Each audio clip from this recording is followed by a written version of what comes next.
Assalamualaikum warahmatullahi wabarakatuh. Halo semua. Perkenalkan, saya Raka Almar Prausgianto dari kelompok 5 dengan NIM 21109010022. Oke, kali ini saya akan mempresentasikan dari judul Hukum Cadar dan Isbal menurut Muhammadiyah. Kita langsung aja untuk penjelasan. Oke, pengertian cadar terlebih dahulu.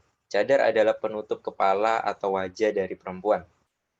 Nikab adalah istilah syar'i untuk cadar, yaitu sejenis kain yang digunakan untuk menutupi bagian wajah.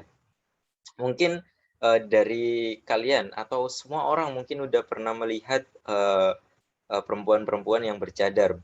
Mungkin telah pernah melihat di lingkungan kita, di daerah tempat kita tinggal, atau di sekitar tetangga kita yang mungkin banyak perempuan atau ibu-ibu atau seorang remaja yang memakai cadar sekarang sebagai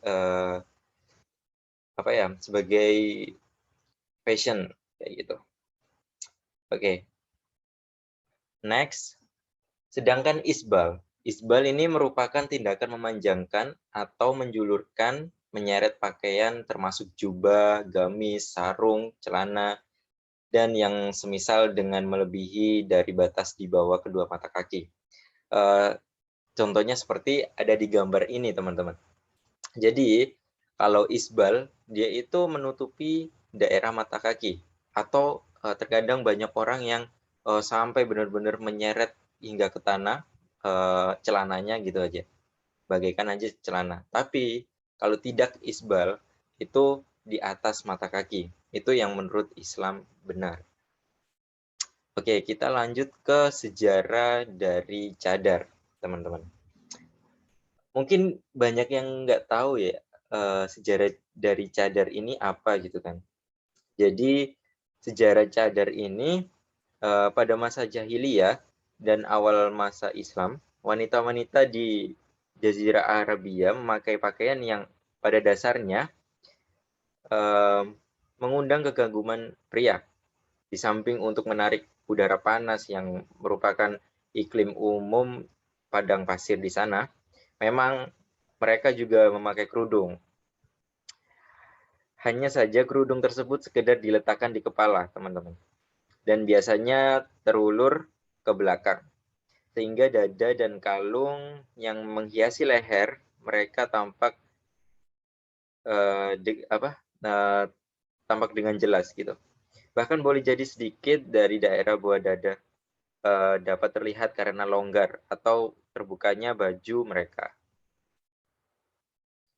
Baru setelah Islam datang atau turunnya Al-Quran dan Sunnah berbicara tentang pakaian dan memberi tuntunan menyangkut cara-cara memakainya. Jadi setelah turunnya Al-Quran, untuk urusan pakaian, pakaian kayak gitu di dalam Islam udah diatur gitu setelah turunnya Al-Quran. Untuk urusan cadar, mulai dari cadar, urusan isbal, kayak gitu teman-teman. Sekarang adalah sejarah isbal, teman-teman. Jadi, sejarah isbal ini kita ketahui bahwa pada zaman yang kekinian ini banyak orang-orang ataupun komunitas muslim yang cara berpakaian mereka mengikuti secara tekstual hadis Nabi dengan tujuan untuk menghindari larangan Nabi Muhammad SAW. Hadis yang dimaksud yaitu hadis Nabi tentang larangan isbal, teman-teman. Mereka memaknai beberapa hadis Nabi yang melarang isbal secara menyeluruh, baik dengan kesombongan maupun dengan tidak ada rasa sombong di dalam hatinya. Salah satu hadis yang melarang isbal secara umum yaitu hadis riwayat Muslim. Dalam kitab Sahih Muslim, bab penjelasan tentang haramnya isbal dalam mengenakan sarung dan pelarangan mengungkit-mengungkit pemberian dan sedekah. Jadi seperti itu teman-teman, untuk urusan atau permasalahan sejarah isbal yang ada di pada zaman dahulu kayak gitu. Dan dikaitkan dengan zaman sekarang. Oke, kita next. Oke. Dari sini untuk fatwa memakai cadar menurut Majelis Tarjih dan Tajdid Muhammadiyah. Yang pertama, hukum memakai cadar. Majelis Tarjih dan Tajdid mengenai hukum memakai cadar tidak mewajibkan untuk memakai cadar, teman-teman. Jadi apa ya? Untuk di hal ini tepatnya dengan dalil yang udah ada, yaitu surat Al-Ahzab ayat 59, yang artinya wahai Nabi katakanlah, wahai Nabi katakanlah kepada istri-istrimu, anak-anak perempuanmu, dan istri-istri orang mukmin, hendaklah mereka menutupkan jilbabnya ke seluruh tubuh mereka. Yang demikian itu agar mereka lebih mudah untuk dikenali sehingga mereka tidak diganggu. Dan Allah pengampun, dan Allah Maha Pengampun lagi Maha Penyayang. Nah, dalam hal ini teman-teman, dalam pemaknaan hal ini, sekarang kita contohkan aja sebagian di era-era kita, di era-era seumuran kita. Kebanyakan orang sekarang ya kan mengikuti gaya-gaya yang mungkin di luar keagamaan. Oke, mereka mungkin memakai jilbab atau memakai kerudung atau hijab, tetapi sekarang yang jadi anehnya di zaman sekarang yaitu jilbab hanya untuk menutupi kepala, taruh di atas biasanya. Sedangkan dalam Islam sendiri jilbab sudah dalam Islam sudah menyuruh bahwa jilbab digunakan untuk seluruh tubuh mereka, terutama mohon maaf di daerah payudara. Mengapa?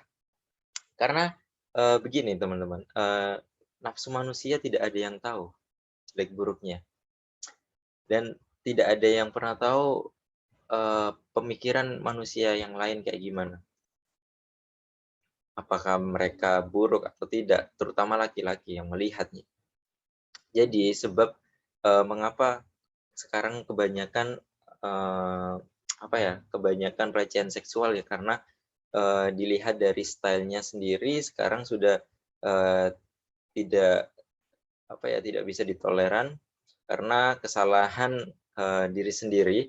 Ya mungkin mereka nyaman-nyaman saja teman-teman, tetapi dengan Islamlah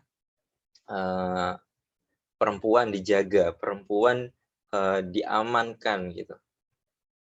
Makanya itu teman-teman. Oke, next. Kemudian firman Allah yang lain menjelaskan di dalam surat An-Nur ayat 31 yang artinya, dan katakanlah kepada para perempuan yang beriman agar mereka menjaga pandangannya dan memelihara kemaluannya, dan janganlah menampakkan perhiasannya atau auratnya kecuali yang biasa terlihat, dan hendaklah mereka menutupkan kain kerudung ke dadanya. Janganlah menampakkan perhiasannya atau auratnya kecuali kepada suami mereka atau ayah mereka, atau ayah suami mereka, atau putra-putra mereka, atau putra-putri suami mereka, atau saudara-saudara laki-laki mereka, atau putra-putra saudara laki-laki mereka, atau putra-putra saudara perempuan mereka, atau para perempuan sesama Islam mereka, atau hamba sahaya yang mereka miliki, atau para pelayan laki-laki tua yang tidak mempunyai keinginan terhadap perempuan, atau anak-anak yang belum mengerti tentang aurat perempuan, dan janganlah mereka menghentakkan kakinya agar diketahui perhiasan yang mereka sembunyikan. Dan bertobatlah kamu semua kepada Allah Subhanahu wa taala, wahai orang-orang yang beriman, agar kamu beruntung. Selanjutnya teman-teman, hukum isbal. Dalam pemahaman orang, isbal ini bervariasi teman-teman. Adanya orang yang menilai bahwa isbal haram, yang dijelaskan setiap suatu pakaian yang melebihi di bawah mata kaki, maka tempatnya di neraka.